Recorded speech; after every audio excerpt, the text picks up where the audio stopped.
Hello दोस्तों, तो कैसे और आप लोग। आशा करते हैं आप लोग मस्त होंगे और आप सबकी तैयारी भी मस्त चल रही होगी। तो जैसा कि यार हम लोग क्लास 12 फिजिक्स के जितने भी महत्वपूर्ण डेरिवेशन है उन सबको देख रहे थे। तो जिसमें आज हम क्या देखने वाले, प्रिज्म के अपवर्तनांक का सूत्र। ठीक है, देख सकते हो प्रिज्म के अपवर्तनांक के लिए सूत्र देखने वाले। और एक चीज जान लो, ये आपका फिजिक्स के पेपर में पूछे जाने वाला सबसे ज्यादा महत्वपूर्ण डेरिवेशन है, जो कि ज्यादातर हर साल आपका फिजिक्स के पेपर में पूछा जाता है। तो मस्त तरीके से आज हम लोग देखेंगे प्रिज्म के अपवर्तनांक के लिए सूत्र। और एक चीज जान लो यार, इससे आपको अच्छे से तैयार भी करना है। ठीक है, तो बिना टाइम वेस्ट किए हम लोग शुरू करेंगे। उससे पहले एक चीज जान लो, हमने इससे पहले जो आपके और डेरिवेशन थे आपके चैप्टर 9 किरण प्रकाशिकी एवं प्रकाशिकी यंत्र के, जैसे आपका लेंस मेकर का सूत्र हो गया, गोली उत्तल पृष्ठ पर अपवर्तन का सूत्र हो गया, इन सबको हमने इसके पहले वाले वीडियोज पे देख लिया है। अगर आपने वो वीडियोज नहीं देखे तो आपको जो वीडियो देख रहे हो ये वाला, इसी वीडियो की डिस्क्रिप्शन पे आपको प्लेलिस्ट मिल जाएगी 12th फिजिक्स 1 शॉर्ट की। वहां से जाके आप सभी इसके पहले के वीडियोज को देख सकते हो। ठीक है, तो बिना टाइम वेस्ट किए अब हम लोग शुरू करते हैं प्रिज्म के अपवर्तनांक के लिए सूत्र। और एक चीज जान लो भैया, मोस्ट इंपॉर्टेंट है, तो आपको इसे अच्छे से तैयार भी करना है। ठीक है, तो शुरू करें अब सिंपल प्रिज्म के अपवर्तनांक के लिए सूत्र। तो प्रिज्म के अपवर्तनांक के लिए सूत्र का डेरिवेशन करने के लिए सबसे पहले हम इस टाइप से एक क्या ले लेंगे, प्रिज्म ले लेंगे। ठीक है, प्रिज्म ले लेंगे। प्रिज्म कांच का होता है और उसमें इस टाइप से एक अपवर्तक पृष्ठ ये हो गया, एक अपवर्तक पृष्ठ ये हो गया, दो अपवर्तक पृष्ठ होते हैं और बीच में यहाँ पे जो कोण बनता है उस कोण को नाम देते हैं प्रिज्म कोण। ठीक है, यही होता है प्रिज्म। ठीक है, सिंपल सी बात। हमें यहाँ पे समझना क्या है, हमें मेन चीज यहाँ पे समझना ये है कि इसका डेरिवेशन। ठीक है, क्योंकि डेरिवेशन ही आपसे पेपर में पूछा जाता है। तो सिंपल इस टाइप से आपको ए बी सी एक प्रिज्म लेना है, ए बी सी एक प्रिज्म लेना है।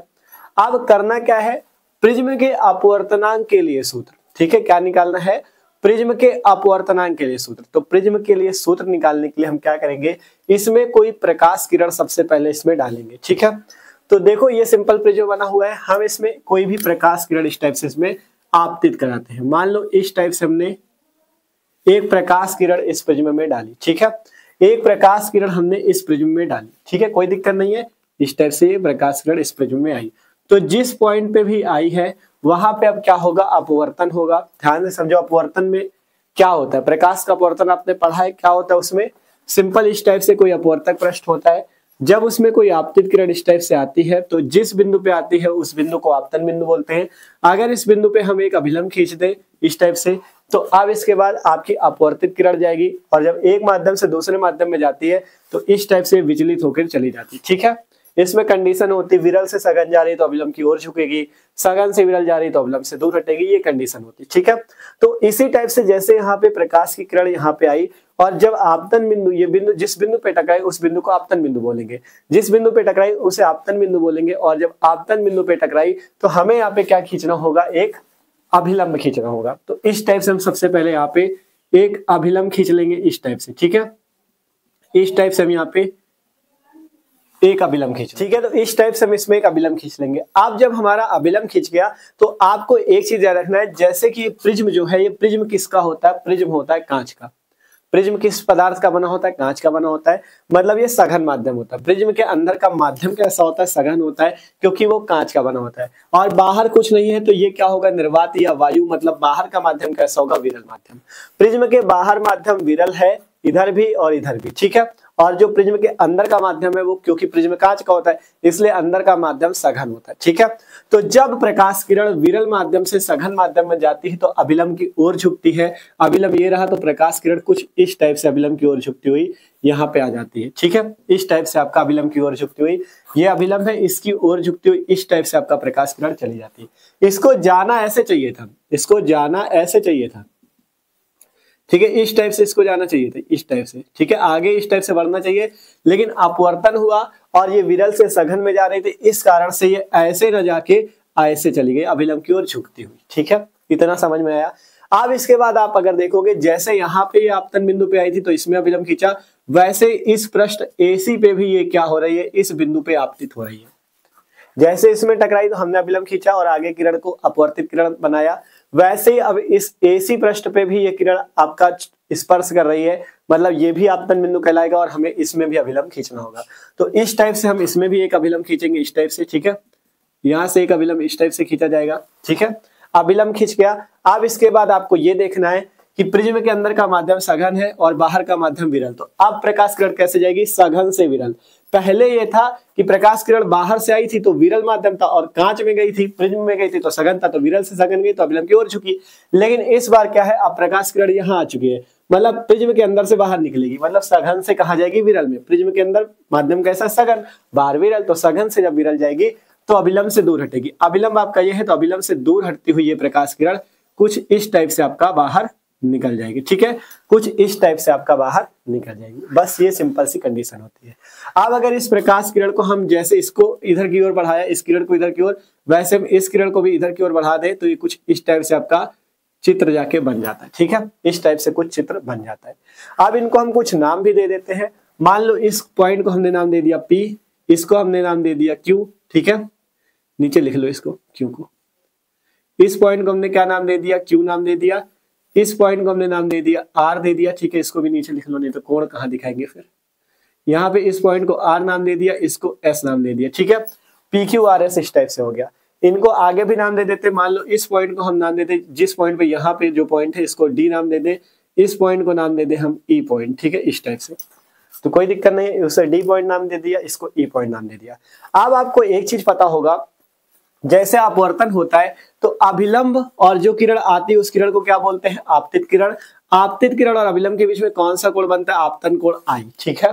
इसी टाइप से अपवर्तित किरण और अभिलंब के बीच में कौन कोण बनता है? अपवर्तन कोण R। वैसे ही यहाँ पे होगा, देखो ये आपकी कैसी किरण आई थी? आपतित किरण, और ये क्या है? अभिलंब। इसको कुछ नाम दे दो। मान लो इस अभिलंब को नाम दे दिया M, इस अभिलंब को नाम दे दिया N, ठीक है। MN अभिलंब हो गए, ठीक है। अब मान लो आपका जब ये किरण आई तो इस किरण को आपतित बोलेंगे, और जब अभिलंब खींचा यहाँ पे, जब यहाँ पे हमने अभिलंब खींचा तो आप देखोगे ये जो अभिलंब है और अभिलंब और आपतित किरण के बीच जो बना कोण होगा उसे क्या नाम देंगे? I, ठीक है, मतलब आपतन कोण। तो यहाँ पे कौन सा कोण बनेगा? कोण I, ठीक है, कोण I। अब इसी टाइप से जब ये किरण आगे की ओर गई तो ये किरण कौन सी कहलाएगी? अपवर्तित किरण, ठीक है। ये किरण यहाँ से अपवर्तन के बाद इस टाइप से अभिलंब की ओर झुकी, अपवर्तित किरण हुई। तो यहाँ पे अभिलंब और अपवर्तित किरण के बीच में कौन कोण बनेगा? कोण R, ठीक है, इस टाइप से।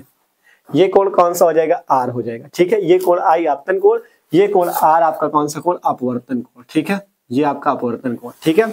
अब जैसे यहाँ पे आपका बना, जैसे यहाँ पे बना, वैसे ही वहां पे भी तो हो रहा है। देखो ये आपकी किरण आई, ठीक है, तो ये आपतित किरण हुई, इसके बाद इस टाइप से चली गई तो ये अपवर्तित किरण हुई। तो यहाँ पे जब आपतित किरण आई और ये जो अभिलंब होगा तो इसके बीच बना कोण कौन सा हो जाएगा? कोण जैसे यहाँ पे I बना था, यहाँ पे कौन सा हो जाएगा? I डैश हो जाएगा। और यहाँ पे अपवर्तित किरण और अभिलंब के बीच बना कोण कौन सा हो जाएगा? R डैश हो जाएगा, ठीक है। यहाँ पे जो कोण बनेगा उस कोण को नाम दे देंगे R डैश, ठीक है। इसको क्या नाम दे देंगे? R डैश नाम दे देंगे, ठीक है। जैसे यहाँ पे I था तो यहाँ पे I डैश, यहाँ पे R था तो यहाँ पे R डैश। अब आपका पूरा चित्र आपके पास कंप्लीट है, ठीक है। अब आपका पूरा चित्र आपके पास कंप्लीट है, ठीक है, इस टाइप से। अब बचता क्या है? केवल डेरिवेशन। केवल अब डेरिवेशन करना है, पूरा आपका चित्र कंप्लीट है। देख सकते हो सिंपल, ये I था, ये R है, आप ये आपतन कोण है, अपवर्तन कोण। इसी टाइप से ये आपतन कोण, ये अपवर्तन कोण, ठीक है। I डैश R डैश, ये I R। अब यहाँ पे जो कोण बन रहा है इसको कुछ नाम दे देते हैं। देखो ये जो यहाँ पे जिस पॉइंट में बनता है, यहाँ पे एक कोण बनता है जिसको नाम देते हैं डेल। डेल बोल सकते हो या डेल्टा, इस टाइप से बनता है। इसको क्या नाम देते हैं? इसे विचलन कोण बोलते हैं। क्या बोलते हैं? अल्पतम विचलन या विचलन कोण बोलते हैं, ठीक है। तो इसे क्या बोलते हैं? विचलन कोण बोलते हैं। अब इसके बाद कुछ कोण आपको यहाँ पे और समझने, जैसे कि ये वाला कोण कितना होगा और ये वाला कोण कितना होगा, ठीक है। ये वाला कोण यहाँ पे जो बन रहा है ये कितना होगा और ये कोण कितना होगा, मतलब कोण Q और कोण R की बात है, ठीक है। कोण Q और कोण R की बात है, तो ये कितने होंगे इसको समझने के लिए देखो आपको ये चीज पता होना चाहिए। मैथ में एक कोण होता है शीर्षा विमुख कोण। क्या होता है? शीर्षा विमुख कोण। मतलब कि जैसे कि ये कोण और ये कोण, इन कोणों को क्या बोलते हैं? मतलब जैसे ये जुड़ा हुआ है एक दूसरे के शीर्ष से तो इसे शीर्षा विमुख कोण। अगर ये कोण आपका 60 डिग्री है तो ये कोण भी 60 डिग्री होगा, मतलब शीर्षा विमुख कोण बराबर होते हैं, ठीक है।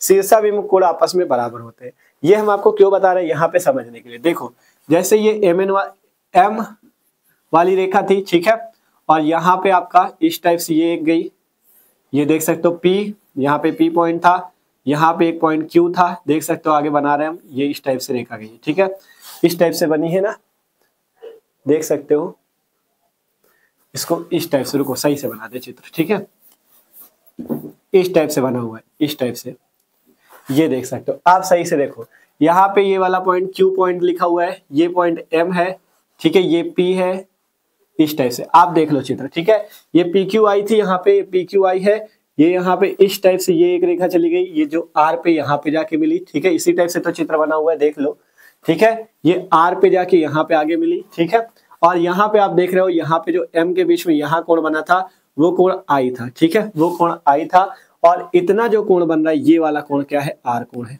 यही चीज तो है, देख लो सिंपल, ठीक है, यही कोण R है। लेकिन शीर्षाभिमुख कोण में क्या होता है, अगर इस टाइप से बना हुआ है तो अगर ये कोण जितना होता है उतना ही कोण ये होता है, अगर ये कोण यहाँ का I है तो ये कोण भी I होगा, ठीक है, जैसे कि यहाँ अगर इतना कोण पूरा I है तो ये इतना पूरा कोण यहाँ से यहाँ तक का कितना होगा, ये भी I होगा, ठीक है, क्योंकि शीर्षाभिमुख कोण अगर यहाँ का I है तो ये पूरा यहाँ से यहाँ तक का कितना होगा, I होगा, मतलब कि अगर इतना I है तो ये यहाँ से लेके यहाँ तक का कितना होगा, I होगा। तो अगर यहाँ से यहाँ तक पूरा I है और इतना कोण R है तो बचा हुआ इतना कितना हो जाएगा, ये क्या हो जाएगा, I से हम लोग R को घटा देंगे तो इतना कोण जो आ जाएगा वो I माइनस R आ जाएगा, ठीक है, तो यहाँ पर से ये वाला कोण कितना आ जाएगा, I माइनस R, ठीक है, सही से लिख देते हैं, I माइनस R, ठीक है, ये कोण Q कितना हो जाएगा, I माइनस R, सिंपल समझ सकते हो, ठीक है, मतलब अगर इतना I है और तो इधर वाला भी I हो जाएगा, इतना आपको पहले से ही R दिखाया गया, देखो ये कोण अगर I तो ये पूरा कोण आपका यहाँ से यहाँ तक कितना होगा, I होगा, अगर इतना कोण R है तो इतना कितना हो जाएगा, I माइनस R हो जाएगा, ठीक है, इस टाइप से आपको समझना है।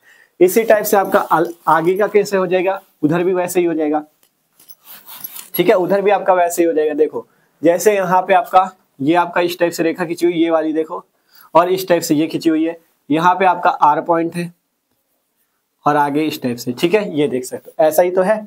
यहाँ पे ये वाला कोण I डैश बना रहा है, ये वाला कोण R डैश बना रहा है, देखो ये कोण I डैश, ये R डैश। अब बात आती है इतना कोण कितना होगा, यही पूछा गया है, तो आपको अगर इतना कोण I डैश है तो इतना ये पूरा यहाँ से यहाँ तक का कोण कितना हो जाएगा, ये भी I डैश हो जाएगा। अब ये I डैश ये I डैश बराबर होंगे, क्यों, क्योंकि शीर्षाभिमुख कोण, ठीक है। अब इतना I डैश है तो इतना निकालने के लिए क्या करेंगे, इस बड़े वाले कोण से इस छोटे वाले कोण को घटा देंगे, I dash minus R dash, ठीक है, I dash minus R dash. तो इस टाइप से इसका वैल्यू कितना हो जाएगा, I dash minus R dash, ठीक है। अब आपका पूरा चित्र ये कंप्लीट है, अब आपको केवल डेरिवेशन करना है, मेन चित्र समझना था, मेन चित्र समझना था, ठीक है। क्या था इसमें फिर से समझ लो, एक प्रिज्म ABC था, इसमें एक प्रकाश किरण PQI, ठीक है, ये जो किरण आई है इसे आपतित किरण बोलेंगे। अब इस पे एक अभिलंब खींचा गया, अभिलंब खींचने के बाद आपतित किरण और अभिलंब के बीच बना कोण I हो गया, ठीक है। इसके बाद अब आपका विरल माध्यम से सघन माध्यम में जा रही थी प्रकाश किरण, इसलिए अभिलंब की ओर झुक के यहाँ पे आ गई, ठीक है। अब इस पॉइंट में पड़ी तो इसमें भी एक अभिलंब खींचा गया इस टाइप से, अभिलंब N और ये अभिलंब M था, ठीक है, इसमें अभिलंब खींचा गया। अब आपका अंदर माध्यम सघन, सघन से विरल जाएगी तो अभिलंब से दूर हटते हुए RS चली जाएगी, ठीक है, इनको नाम दे दिया गया था PQRS, ठीक है। इसके बाद हमने इस किरण को थोड़ा सा पीछे करके यहाँ से बनाया, इस किरण को भी थोड़ा सा पीछे करके बनाया, यहाँ पे जो कोण बना उसे डेल नाम दिया गया, विचलन कोण। यहाँ पे D है आपका, इसे D नाम दे दिया, इसे E नाम दे दिया, ठीक है, इतने तक दिक्कत नहीं है। आपतित किरण और अभिलंब के बीच बना कोण I, ये R हो गया। वैसे जैसे IR इधर हुआ वैसे I डैश बना दो, इसे R डैश बना दो, ठीक है। I R जैसे था वैसे उधर वाला I डैश R डैश हो गया। अब अगर इतना I है तो शीर्षाभिमुख के कारण इतना भी पूरा I होगा, तो यहाँ से इतना कितना आ जाएगा, I माइनस R। वैसे इधर का I डैश है तो पूरा I डैश होगा, ठीक है, शीर्षाभिमुख के कारण इतना R डैश, तो इतना कितना हो जाएगा, I dash minus R dash. चित्र कंप्लीट है। अब केवल आपको डेरिवेशन करना है प्रिज्म के अपवर्तनांक के लिए सूत्र का, ठीक है। तो आप सिंपल से हम लोग करते हैं, ठीक है, आप सिंपल डेरिवेशन करते हैं। तो डेरिवेशन से पहले एक चीज जान लेना, जब आपसे पेपर में पूछा जाता है प्रिज्म के अपवर्तनांक के सूत्र का व्यंजक, सबसे पहले साइड में इस टाइप से चित्र बनाना है। चित्र के बाद आपको एक चीज और लिखना है, रचना, रचना जरूर लिखना, ठीक है। रचना में क्या लिखना होता है, रटना इसमें कुछ नहीं है, रचना में रटना नहीं है, केवल समझना है, ठीक है। क्या समझना है, आपने इस चित्र में जो चीज बनाया वो चीज आपको लिखना है। सबसे पहले लिख देना, माना एक प्रिज्म माना एक प्रिज्म ABC है, ठीक है, माना एक प्रिज्म ABC है, इस टाइप से अपने शब्दों में बनाना है। माना एक प्रिज्म ABC है, ABC ही तो है। अब इसमें एक PQ किरण आती है, ठीक है, जो कि इस टाइप से RS निर्गत हो जाती है। इस किरण को हम लोग निर्गत किरण भी बोलते हैं, इस किरण को हम लोग RS किरण को निर्गत किरण भी बोलते हैं, क्योंकि बाहर निकलती है इसलिए इसे निर्गत किरण, और PQ को आपतित किरण बोलते हैं, ठीक है। तो सिंपल, माना एक प्रिज्म ABC है जिसमें PQ किरण आपतित होती है तथा RS वो निर्गत हो जाती है, ठीक है। पी क्यू किरण जो थी और एम के बीच जो बना कोण था वो आई कोण था, आपतन कोण। उसी टाइप से उधर कोण आई डैश हुआ। अपवर्तन कोण आर व आर डैश है, ठीक है, इस टाइप से। तथा विचलन कोण डेल है, डेल या डेल्टा, इस टाइप से बना देना। अब इसके बाद आपको डेरिवेशन करना है। रचना में कुछ नहीं करना, जो चीज चित्र में आपने बनाया अपने शब्दों में लिख दो, वही आपका सही। किताबी भाषा कभी न रटना, अपने शब्दों में जो लिख दोगे वही सही होगा। इसलिए अपने शब्दों में इसको अपनी भाषा में बना के आपको रचना लिख देनी, ठीक है। कि माना एक प्रिज्म एबीसी, इसमें P Q Kiran I R S निर्गत हो गई, फिर इसमें ये कोण बना वो कोण बना, इस टाइप से अपनी भाषा में लिख दोगे, ठीक है। अब इसके बाद बात आएगी डेरिवेशन की। रचना जरूर लिख लेना, ठीक है। पहले रचना लिखोगे उसके बाद डेरिवेशन होगा, ठीक है, तभी पूरे नंबर मिल पाएंगे। अब बात आती है डेरिवेशन।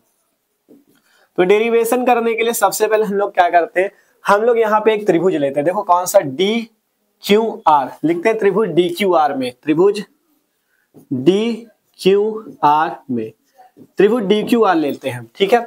अगर त्रिभुज डी क्यू आर की बात करें तो त्रिभुज डी क्यू आर इस टाइप से बना हुआ है, ठीक है। यहाँ पे पॉइंट जो है इस टाइप से है, ये पॉइंट डी है, ये पॉइंट क्यू है, ये पॉइंट आर है, देख लो D Q R, D Q R, ठीक है। यहाँ पे आई माइनस आर कोण है, यहाँ पे I dash minus R dash है, और यहाँ पे डेल्टा कोण है, ठीक है, इस टाइप से बना हुआ है। तो देखो हमने आपको उत्तल पृष्ठ, जब गोली उत्तल पृष्ठ पर अपवर्तन का सूत्र इससे पहले कराया था, गोली अवतल पृष्ठ पर अपवर्तन का सूत्र कराया था, तब भी बताया था कि अगर त्रिभुज के मतलब इस टाइप से हो, मान लो यहाँ पे इस टाइप से, यहाँ पे कोण मान लो कुछ है आई है, यहाँ पे कोण आर है, यहाँ पे बाहर कोई कोण बन रहा है, ठीक है, इस टाइप से मान लो बाहर कोई कोण बन रहा है, किधर भी बने, इधर बने, इधर बने, किधर भी बने, तो ये जो बाहर कोण बनता है, ठीक है, मान लो ये कोण कुछ भी मान लो आई प्लस आर है मान लो, तो बाहर जो कोण बनता है वो बाहर का कोण जो होता है वो किसके बराबर होता है, आई प्लस आर जो बराबर होता है इसके और इसके योग के बराबर होता है, ठीक है, इसके और इसके योग के बराबर होता है। ये चीज आपको याद रखना है, ठीक है। तो इसी टाइप से जो बाहर का कोण होता है ये इस वाले के और इस वाले के योग के बराबर होता है, ठीक है। तो इसलिए सबसे पहले आपको लिखना है त्रिभुज डी क्यू आर में क्या लिखना है, मतलब जो बाहर का कोण होता है वो शेष दो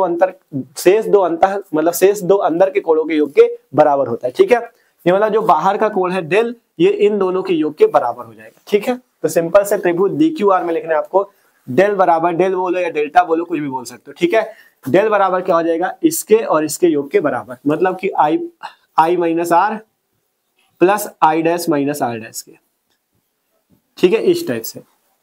कोई दिक्कत नहीं, सिंपल देख लो, I minus are plus I dash minus R dash के, मतलब बाहर का जो कोण डेल है इन दोनों कोणों के योग के बराबर होगा, ठीक है।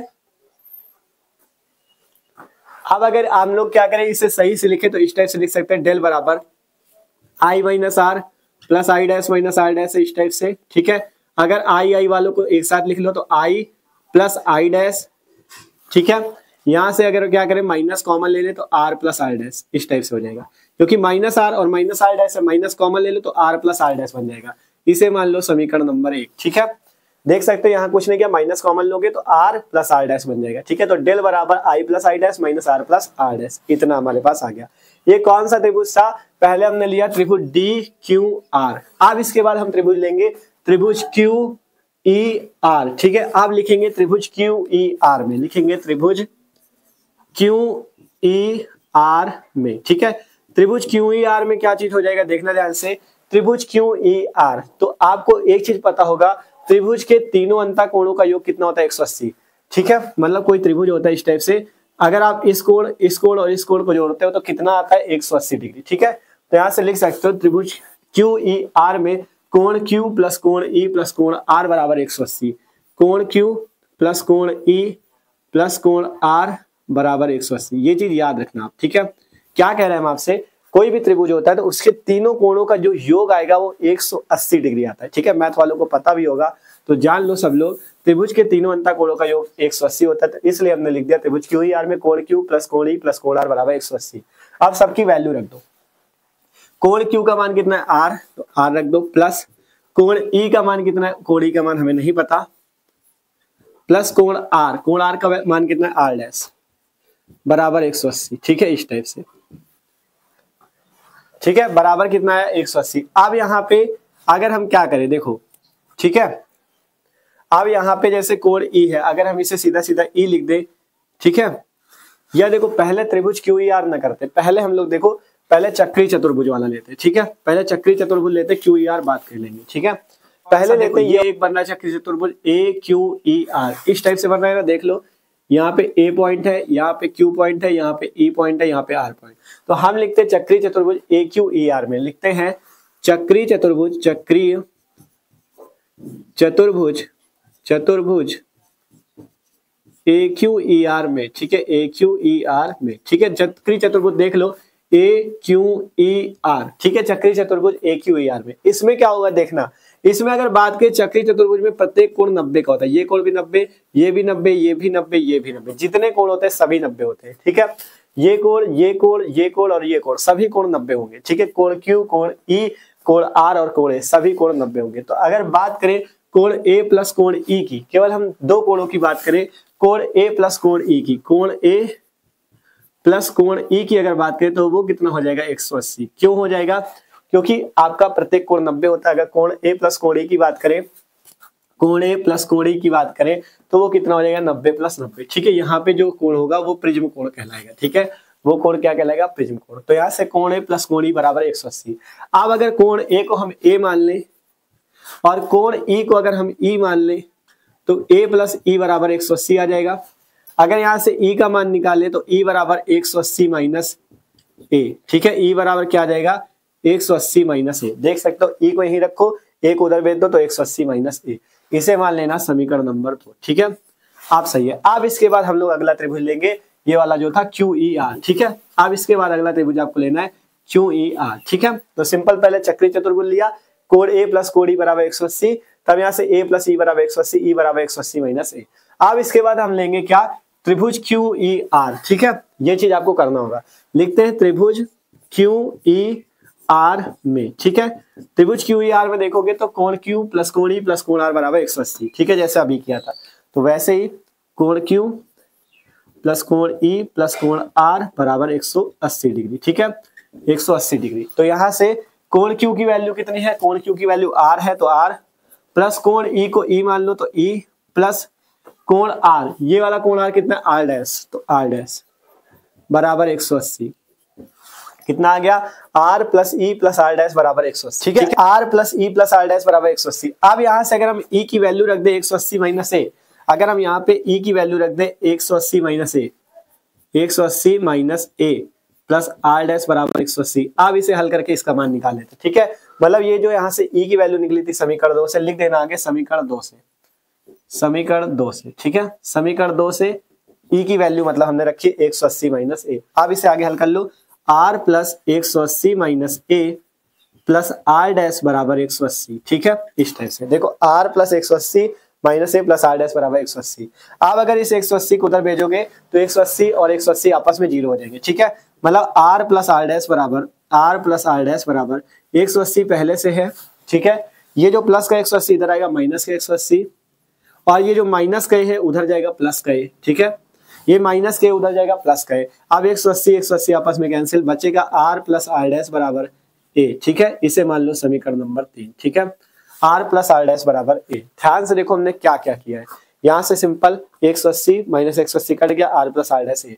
तो हमें 3 समीकरण मिले। पहले त्रिभुज डी क्यू आर से डेल बराबर आई प्लस आई डैश बराबर I plus I dash minus are plus are dash, फिर यहाँ पे मिला ई बराबर 180 माइनस ए, फिर यहाँ पे मिला आर प्लस आर डैश बराबर ए। अब क्या लिखते हैं, अल्पतम विचलन की स्थिति में, यहां से लिखते हैं हम लोग, यहां से लिखते क्या है, यहां से लिखते अल्पतम विचलन की स्थिति में, अल्पतम, अल्पतम, ठीक है, विचलन की स्थिति में। क्योंकि विचलन कोण कितना होता है, अल्पतम विचलन कोण होता है, इसलिए अल्पतम विचलन की स्थिति में, इसके आगे से लिखना अल्पतम विचलन की स्थिति में। जब अल्पतम विचलन की स्थिति होती है तो ये जो कोण आर है आर डैश के बराबर हो जाता है, यहाँ से आई बराबर हो जाता है आई डैश कोण के, आर बराबर हो जाता है आर डैश कोण के, और जो डेल है वो बराबर हो जाता है डेल एम के, ठीक है। ये चीजें रखना। जब आपका अल्पतम विचलन की स्थिति होगी तो कोण आई आई डैश के बराबर, कोण आर आर डैश के बराबर, और ये जो डेल कोण है ये अल्पतम विचलन कोण डेल एम बन जाता है, ठीक है। तब यहाँ से आपका अगर हम समीकरण 3 की बात करें, लिखते हैं समीकरण 3 में, समीकरण 3 में, ठीक है। अगर आप समीकरण 3 को हल करें, ठीक है, आपको अल्पतम विचलन की स्थिति में आई बराबर आई डैश करना है, आर बराबर आर डैश करना है, डेल बराबर डेल एम करना है, ठीक है। आप समीकरण 3 से क्या आ जाएगा, समीकरण 3 है आर प्लस आर डैश बराबर ए, आर प्लस आर डैश बराबर ए, मतलब अगर आर बराबर आर डैश है तो यहाँ से आप आर की जगह आर डैश या आर डैश की जगह आर कर सकते हो। आर प्लस आर डैश की जगह अगर आर करते तो आर प्लस आर बराबर ए, ठीक है, क्योंकि आर होगा बराबर आर डैश के कब, अल्पतम विचलन की स्थिति में।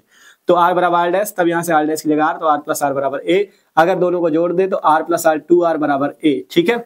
यहाँ से अगर इस 2 को, ठीक है, इस 2 को नीचे भेज दो तो आर बराबर a बाई 2, आर बराबर a बाई 2, ठीक है। इस टाइप से आर बराबर क्या हो जाएगा, मान यहाँ से ये 2 इधर गुणे में नीचे चला जाएगा भाग में, तो आर बराबर a बाई 2, ठीक है। आर क्या है, अपवर्तन कोण, ए क्या है, प्रिज्म कोण, तो आर बराबर a बाई 2, ये हमें पहला समीकरण मिला। अब इसके बाद अगर बात की जो समीकरण 1 था, लिखते हैं समीकरण 1 में, समीकरण 1 में अब हल कर लेते हैं। समीकरण 1 में, समीकरण 1 क्या था हमारे पास, डेल बराबर I plus I dash minus are plus are dash, यही तो है, I plus I dash minus are plus are dash. I dash की जगह आई लिख दो, आर डैश की जगह आर लिख दो, और डेल की जगह डेल एम लिख दो। तो डेल एम बराबर I plus I dash, I dash की जगह हम लोग क्या लिख सकते हैं, आई लिख सकते हैं, minus are plus are dash, r dash की जगह हम लोग क्या लिख सकते हैं, आर लिख सकते हैं। अब इसे आगे हल कर लेंगे तो सिंपल यहाँ से आएगा डेल एम बराबर आई प्लस आई जोड़ोगे 2i minus are plus R जोड़ोगे 2r।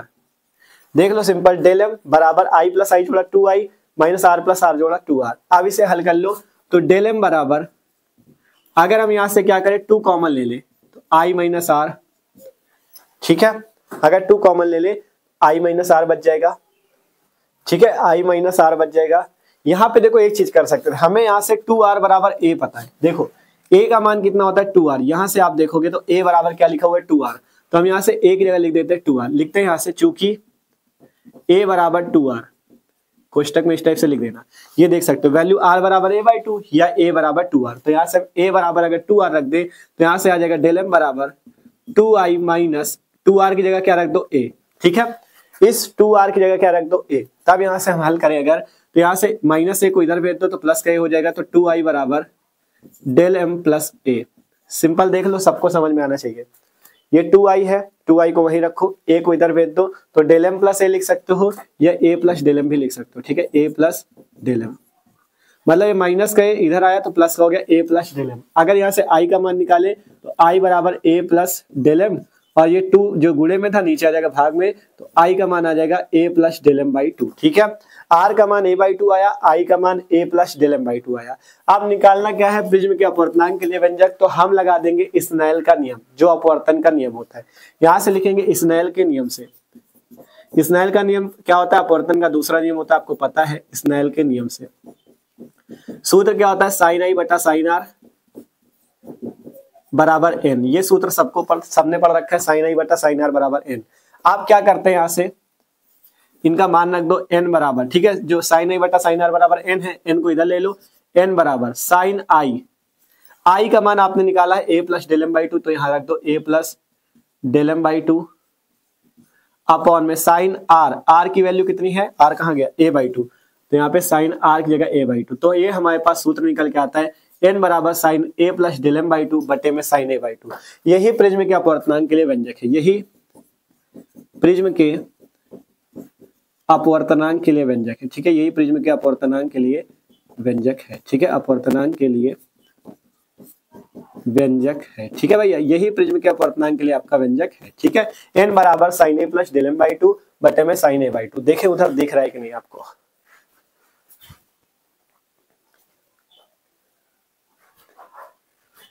ठीक है, तो सिंपल उधर का आपको दिख रहा है n बराबर आया sine a plus del m by 2 बटे में साइन a बाई 2। अभी तो ये सूत्र आया है प्रिज्म के अपवर्तनांक के लिए। अभी एक थोड़ा सा और आपको समझना है, यहाँ पे पतले प्रिज्म के लिए भी एक सूत्र होता है, तो उसको भी देख लेना आराम से, ठीक है। तो पहले एक बार इसको पूरा समझा दे कैसे हुआ। सिंपल, सबसे पहली बात तो थी आपको इसमें चित्र समझना, इसका जो ये चित्र बन रहा है इसको मेन समझना, ठीक है। अगर आपको कम समझ में आया हो तो एक बार वीडियो को पीछे करके देख लेना, पूरी कोशिश तो वैसे की थी कि आपको समझ में आ जाए। पहले चित्र आपको समझना मेन, फिर इसके बाद आपको त्रिभुज डी क्यू आर लेना, ये डी क्यू आर, इसमें आपने देखा आपको बताया गया कि अगर बाहर का कोण है वो शेष दो अंत तक, मतलब जो बाहर का कोण होता है वो अंदर के दोनों कोणों के योग के बराबर होता है, ठीक है। तो डेल बराबर आई माइनस आई आर, जो एक कोण था, plus I dash minus I dash, मतलब इसके और इसके योग के बराबर, ठीक है। इसके बाद क्या किया गया, चक्री चतुर्भुज लिया गया, कौन सा, ए क्यू ई आर, देख लो ए क्यू ई आर, इसमें कोण ए प्लस कोण ई बराबर 180, कैसे, क्योंकि सभी कोण 90-90 के होते हैं, तो दो कोण जोड़ोगे तो 90-90 180। इसको हल करके ये वैल्यू आई। फिर इसके बाद त्रिभुज QER, इसमें देखा गया कि तीनों अंतःकोणों का योग 180 होता है, तो कोण Q प्लस कोण E प्लस कोण R बराबर 180। तब इसका मान कोण Q का R था, इसकी जगह E रख दिया गया, इसकी जगह R डैश बराबर 180। ये वैल्यू आई R प्लस R डैश बराबर A। ठीक है, हल करने पे क्योंकि यहाँ पे E की वैल्यू ये वाली रखी गई, तब ये आया। अब कहा गया अल्पतम विचलन की स्थिति में I डैश के बराबर, R डैश के बराबर, डेल डेल M के बराबर। तब समीकरण 3 से, समीकरण 3 कहाँ है, ये R प्लस R डैश बराबर A। यहाँ से R की जगह R डैश रख सकते हो और R डैश की जगह R रख सकते हो, तब R बराबर आया A/2। अब समीकरण 1 में देखा गया, समीकरण 1 कौन सा था, ये। इसमें आप क्या करोगे, इनमें I डैश की जगह I, R डैश की जगह R रखोगे, तब हमारे पास यहाँ से I की वैल्यू आई A प्लस डेल M/2। आप यहाँ से स्नेल का नियम लगाओ, sin A बटा sin R बराबर n, तब n बराबर I की जगह A plus del M/2, R की जगह A/2, तब सूत्र आया n बराबर sin A plus del M/2 बटे में sin A/2। यही प्रिज्म के अपवर्तनांक के लिए व्यंजक है। ठीक है, इस टाइप से ये वाला डेरिवेशन कंप्लीट है। मोस्ट इंपॉर्टेंट और 5 नंबर का पूछा जाता है। अब इसके बाद बात आती है पतले प्रिज्म के लिए सूत्र। ठीक है, क्योंकि पतले प्रिज्म वाले से न्यूमेरिकल बहुत आते हैं और पेपर में भी पूछ लिया जाता है। ठीक है, तो एक बार उसके लिए भी सूत्र आपको बता दे, फिर आपका कंप्लीट है। तो एक बार आप लोग क्या करो, इसका पूरा स्क्रीनशॉट ले लो, तो इधर वाला इरेज करके आपको समझा देते हैं।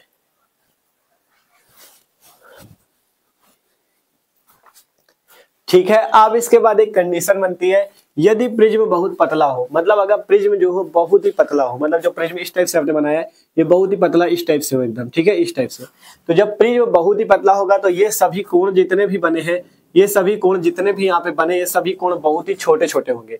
और जब हमने इसके पहले भी आपको जब डेरिवेशन उत्तल पृष्ठ वाला कराया, अवतल पृष्ठ वाला कराया, वहां भी हमने देखा था, जैसे अगर कोण छोटे होते, मान लो कोण बहुत छोटा है, तो हम साइन थीटा को थीटा लिख देते थे। ठीक है, और जैसे आपका या साइन आई था तो उसको हम आई लिख देते थे। ठीक है, इस टाइप हमने किया है ना अवतल पृष्ठ और उत्तल पृष्ठ में। वैसे ही अगर प्रिज्म बहुत पतला होता है तो अगर साइन थीटा है तो उसे हम थीटा लिख सकते हैं। ठीक है, वैसे ही यहाँ पे जब प्रिज्म पतला है तो हम यहाँ से लिख सकते हैं, यदि प्रिज्म बहुत पतला हो तब sine A plus del M/2 को हम लोग सीधा सीधा किसके बराबर मान सकते हैं, A प्लस डेल M/2 के। ठीक है, कब होगा ये, जब आपका प्रिज्म बहुत पतला होगा। ठीक है, यदि प्रिज्म बहुत पतला हो तब लिख लेना sign A plus del M/2 बराबर A प्लस डेल M/2। और यहाँ से आप चाहो तो आप ये जो साइन A/2 नीचे वाला है इसको भी आप क्या लिख सकते हो, साइन A/2 को आप क्या लिख सकते हो, इसको आप लिख सकते हो सीधा सीधा A/2। मतलब जब कोण छोटे होते हैं तो आप ये जो साइन कॉस टेन ये जितने लगे होते हैं इनको हटा भी सकते हो। ठीक है, जब कोण छोटा हो, तो प्रिज्म पतला होगा तो कोण छोटे होंगे, तब sine A plus del M/2, A plus del M/2 के बराबर साइन A/2 A/2 के बराबर। तब वहां से सूत्र क्या हो जाएगा, अब ये जो आपका सूत्र था n बराबर, अब सूत्र क्या था आपका, n बराबर क्या था, sign A plus del M/2 बटे में साइन A/2। तो sign A plus del M/2 की जगह सीधा सीधा A प्लस डेल M/2 रख दो, साइन हटा दो, बटे में इसकी जगह A/2। ठीक है, मतलब साइन हटा देना। तब सूत्र क्या आ गया, n बराबर A प्लस डेल M/2 बटे में A/2। इसे हल करो तो यहाँ भी बटे में दो, यहाँ भी बटे में दो, तो बटे, रुको एक स्टेप बढ़ा लेते हैं। ठीक है, पहले वो वाला लिख लो एक बार, नहीं तो फिर मजा नहीं आएगी। ठीक है, sign A plus del M/2 बटे में साइन A/2। आप वैल्यू रखो। ठीक है, आप वैल्यू रखो, n बराबर sine A plus del M/2 की जगह A प्लस डेल M/2 बटे में इसकी जगह A/2। ठीक है, आप देखोगे यहाँ भी बटे में दो, यहाँ भी बटे में दो, बटे में दो, बटे में दो, कैंसिल। n बराबर बचेगा A प्लस डेल M/A। ठीक है, क्या बचा, n बराबर A प्लस डेल M/A। ठीक है, आप अगर इसे चाहो A का अलग अलग भाग दे दो तो A बटा A प्लस डेल M बटा A। ठीक है, देख लो A का A में भाग A बटा A प्लस डेल M बटा A। ठीक है, अब यहाँ से अगर बात करें A से A कैंसिल हो जाएगा, मतलब बचेगा कितना, 1। ठीक है, A से A कैंसिल हो जाएगा, कितना बचेगा, 1। n बराबर 1 प्लस डेल M/A। ठीक है, n बराबर 1 प्लस डेल M/A। अब अगर इस 1 को, ये जो प्लस का इसे अगर इधर ले ले तो n माइनस 1 बराबर डेल M/A, यही आ जाएगा। देख लो ध्यान से, ये 1 जो प्लस का इसे इधर ले लो, माइनस हो जाएगा, n माइनस 1 बराबर डेल M/A। अब इसके आगे का इधर कर देते हैं। ठीक है, बोर्ड में जगह कम है तो इसके लिए थोड़ा सा एडजस्ट करना। ठीक है, छोटा छोटा लिखना पड़ता है। n माइनस 1 बराबर डेल M/A। अब यहाँ से अगर हमें क्या करना हो, डेल M की वैल्यू निकाल दो, पहले एक स्टेप बढ़ा लो, डेल M/A बराबर n माइनस 1। ठीक है, n माइनस 1 बराबर डेल M/A। अगर डेल M की वैल्यू निकालना तो एक उधर भेज देंगे, डेल M बराबर n माइनस 1 इंटू A। ठीक है, ये हमारे पास सूत्र आ जाता है, डेल M बराबर n माइनस 1 इंटू A। लिख देना, यही पतले प्रिज्म के लिए विचलन कोण का सूत्र है, पतले प्रिज्म के लिए विचलन कोण का सूत्र है, बहुत ही इंपॉर्टेंट है, ठीक है। इससे न्यूमेरिकल भी आएंगे और पेपर में भी पूछ लिया जाता है कि पतले प्रिज्म के लिए विचलन कोण का सूत्र बताओ, इस टाइप से निकाल लेना, ठीक है। इस टाइप से निकाल लेना, डेल एम बराबर n-1 इंटू ए, ठीक है। इस टाइप से निकल के आया, बस इसकी जगह साइन हटा दो, साइन हटा दो, वैल्यू निकाल दो, इतना आएगा। अब इसमें देखो एक चीज यहाँ पे लिख लेना सारी चीजें, जैसे यहाँ पे लिख देना ए क्या है, जहां ए क्या था, ए को जान लो, प्रिज्म कोण है, ठीक है। जैसे आप लोगों को पता ना हो तो समझ लो, ए प्रिज्म कोण था, डेल एम को लिख देना विचलन कोण है, अल्पतम विचलन कोण या विचलन कोण है, एन क्या है, अपवर्तनांक है, ठीक है। इस टाइप से लिख देना आप लोग नीचे, एन क्या है, अपवर्तनांक है, ठीक है। अब आपका पूरा डेरिवेशन कंप्लीट है।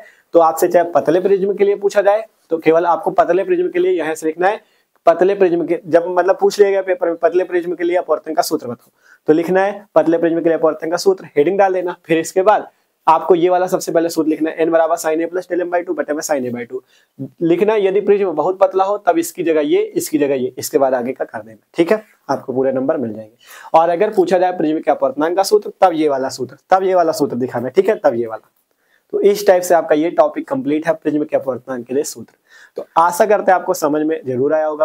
पूरी कोशिश की यार समझाने की, भले वीडियो बड़ा बन गया हो, ठीक है, लेकिन पूरी कोशिश की कि आप लोग अच्छे से समझ जाओ। तो वीडियो अच्छा लगा हो यार तो लाइक कर लेना, और जो लोग चैनल पे ना हो सब्सक्राइब कर लो, क्योंकि मस्त तरीके से तैयारी चले आपकी क्लास 12 की, क्लास 12 फिजिक्स की भी और क्लास 12 केमिस्ट्री की भी।